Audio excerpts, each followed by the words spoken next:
Now, shifting gears, India is on course to take pole position as the fastest growing major economy in the world, beating out China. And as our Kim Ji-yeon explains, the rapid growth pace is not just coming on the back of the country's reform drive, but also slowing growth in China.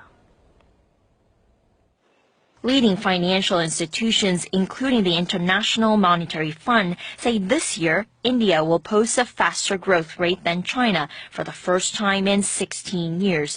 China has fallen away from two-digit growth and is busy unveiling a series of expansionary measures to try and maintain its growth rate at around 7%.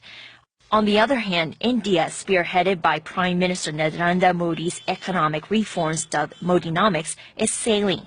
The IMF projects India's growth rate to reach 7.5% this year, thanks largely to an anti-corruption drive and measures that aim to attract investment to the country's manufacturing and infrastructure sectors. Modi is emphasizing India's 3Ds, democracy, demography, and demand.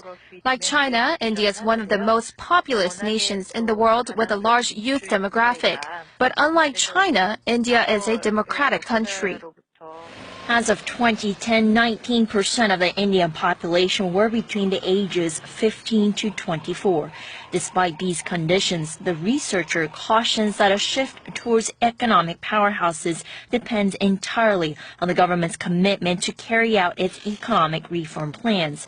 For now, it seems that the Indian central government is super motivated. It announced plans earlier this week to boost infrastructure spending by $11 billion this financial year, on top of its original plan to spend $137 billion on its railways over the next 5 years. Kim Ji-yeon, Arirang News.